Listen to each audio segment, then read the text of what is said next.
સમાચારો સ્થાનિક સ્વરાજની ચૂંટણી માટે કોંગ્રેસના ઉમેદવારોની પ્રથમ યાદી જાહેરના, જેમાં કોંગ્રેસે 7 મહાનગરપાલિકા માટે ઉમેદવારો જાહેર કર્યા છે।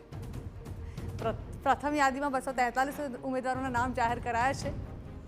અમદાવાદ, રાજકોટ, સુરત, જામનગર, મોરબી, વડોદરા, ભાવનગર શહેરના ઉમેદવારોના નામની જાહેરાત કરવામાં આવી।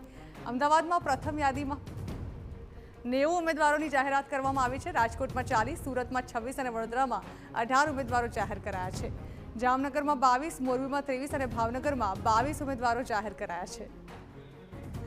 આ અંગે વધુ માહિતી સંવાદદાતા નરેન્દ્ર રાઠોડ આપી રહ્યા છે। નરેન્દ્ર, ઉમેદવારોના નામની યાદી જાહેર કરવામાં આવી છે।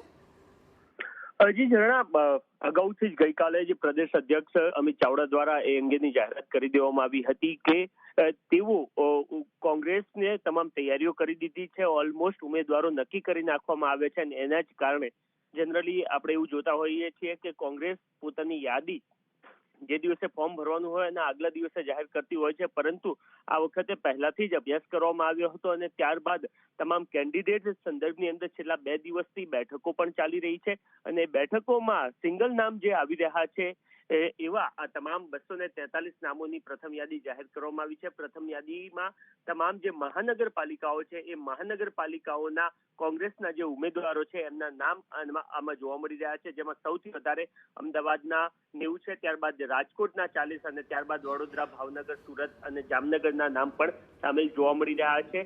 યાદીમાં એવું પણ જોવા મળી રહ્યું છે કે કેટલાક જે કોંગ્રેસના પરંપરાગત વોટર અથવા તો એ પ્રકારના જે વોર્ડ છે ત્યાંથી નામ જાહેર કરવામાં નથી આવ્યા, પરંતુ જે કોર્પોરેટર અગાઉ પણ ચૂંટાયેલા હતા એવા કોર્પોરેટરોને રિપીટ કરવામાં આવ્યા હોય એ પ્રકારની સ્થિતિ આ પ્રથમ યાદીમાં જોવા મળી રહી છે।